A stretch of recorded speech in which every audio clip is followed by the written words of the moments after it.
All right, it is time for Fish in the News. If you don't know, we take a look at what's going on in current events related to fish. Usually there's just sort of basic things going on, like one country's fighting over fish rights with another, or there's some kind of fishing practice or something like that. But actually, somewhat often, there are new fish species discovered, and it's really interesting to look at the new fish species that are being described. Now, new species are discovered all the time, probably close to daily. For fish species, even, people are finding new species across the world. But describing them takes a lot of effort. You have to write an entire paper, you have to get a holotype, you have to do a study. It takes a lot of work. And so many species stay undescribed for long periods of time, which is why when we actually end up describing the species and giving it a Latin name, it's really cool to look at them. So a couple days ago, there is a new cave fish that was officially described in this paper. Cynocyclocheilus longicornis. And longicornis, you might be saying, hey, that kind of looks like a unicorn, like long unicorn. And yeah, this cave fish is weird looking. Where's the picture? Look at this thing. This is what it looks like. So this is the cave fish, which means it's completely blind. It lives in the dark. It lacks coloration entirely. It has no reason to see. But it has a little nub on its head. It doesn't have a dick on its back. Now, I don't actually know the function of this. I have no idea. Like, I've been trying to think of, like, why would a fish have this? Like, so he can hang his coat? And then also, look at the first dorsal. Maybe I'm crazy, but doesn't this look weird? The first dorsal fin is so, like, bendy. Like, why does the spine in the dorsal fin bend like that? I mean, these look normal. They look like normal branched dorsal fins, but that one looks so bendy. But yeah, he has a funny face, a funny head. Yeah, it's a really interesting fish, and it's been getting a lot of media attention because it looks so damn weird. It looks uncooked, yeah, because it has absolutely no pigmentation. So it literally looks like a fish that someone has cut the skin off of at a butcher to eat, because it has no pigmentation. So the skin is clear, basically, because it has no reason to spend energy to make pigmentation, to have melanophores, because it lives in a completely dark environment. So if it had coloration in any sense, it would be a waste of its energy. And cavefish usually don't eat that often because there's not a ton of food. This is a gorgeous picture, by the way. Usually when new species get described, there are good pictures of the species, but this is an impressively good picture. Could the nub have anything to do with electroreception? It certainly could. There are fish that have like longer elongated noses and stuff like that for the purpose of electroreception. But I don't know. Let's see. Nope. Electroreception is never mentioned in this article, which means that it's not related to that. Mainly distributed in the karst areas of southwest China. China has a lot of cool cavefish. If you guys didn't know this, America has a lot of cool cavefish as well. Some of the most interesting cavefish and unique looking cavefish and the rarest cavefish are in the United States. We have a lot of caves with cavefish in them. People don't know that. Usually when you see crazy shit like this, you assume that it's in the middle of, China. This one's Chinese, so it makes sense. But we actually have plenty of American cavefish. I do want to do an AVNJ's Adventures where I go spelunking to find a cavefish at some point. There are groups that do it, and you just have to get in with the right people. So I'm working on it. But eventually, hopefully, we'll have an AVNJ's Adventures in a fucking cave. Degeneration or loss of body scales made classification difficult. Sure. I was hoping they would say something about the nub. If they call it a horn, then is it used as like... Usually when you refer to something as a horn, it's used as like a fighting thing in like mating rituals and stuff. Mating competition.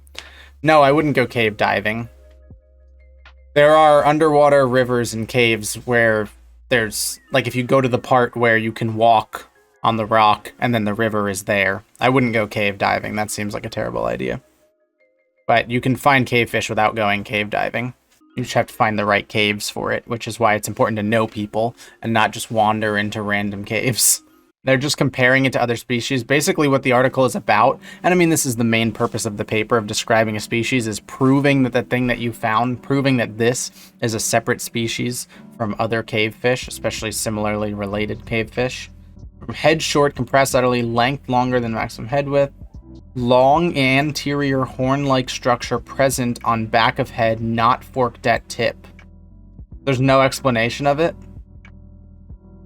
Look at this diagram. When it's preserved. What a weird looking creature. But fish has a dick on its face, has to be on purpose. So what it seems like by what I'm reading from this article is that we actually don't know why. Etymology, just comparative morphology. I mean, it's just comparative morphology. It's not like a discussion of the morphology. So basically they're just proving that this is a unique species, but they're not explaining why the hell it has a horn. It looks like a puzzle piece. It does look like a puzzle piece. Maybe it's just a horn left over from whatever fish it came from. That seems unlikely. If you've evolved enough to live in complete darkness and lose all of your pigment, I feel like the horn probably would have been the first thing to go, honestly. But anyways, that's not the only cavefish news. According to National Geographic, the world's largest cavefish was discovered in India. So this is a cavefish that is 10 times heavier than any other cavefish. I mean, this is big. Most of you have probably never seen a cavefish, but cavefish are usually very little guys because they don't get to eat very much. They live in completely dark environments, so forth. So cavefish don't tend to have much going on. See, this is what I mean. Look at how sick this is. This is so sick. This image. This is what I mean. Like, I wouldn't go cave diving. Like, I wouldn't go scuba diving, but in something like this, like a pool in a cave where you can go in and, you know, look at the fish and everything. This is awesome. This is such a cool place. The fact, I mean, that's the opening right there. I think it says that it's in the wait, India goes around Bangladesh? I didn't know that. It's on the other side of Bangladesh. There's a cave in Tennessee that has rainbow trout in it. Makes sense. Rainbow trout are everywhere. It's in the process of evolving into a cavefish. This is so cool. It's just living in this pool. In this gigantic pool. Right above the surface where there's waterfalls coming down. Okay, it actually goes pretty deep. But I assume they're finding the eel, or the fish, not too deep. That's crazy. You just shine a light in the cave, and you've got these giant cave fish coming after you.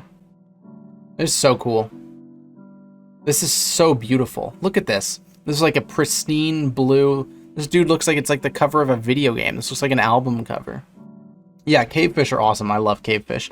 I did a whole like section in my one video about rare fish on cavefish, just because cavefish tend to be really rare. Because oopsies, I unplugged my mic for a second.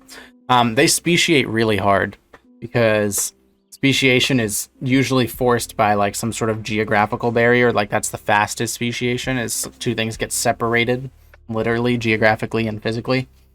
And that cavefish are the best example of that. Like if you get stuck in this pool in this cave, you're gonna speciate pretty fast because, you know, the only things you have to reproduce are with the other ones that are also stuck in that cave. So no matter what you started as, you're gonna become a unique species pretty quick. Make your own cavefish. Okay, when I say pretty quick, I don't mean that I could do it in my lifespan. I still mean probably millions of years. What do you think is the purpose of the horn? I have no idea.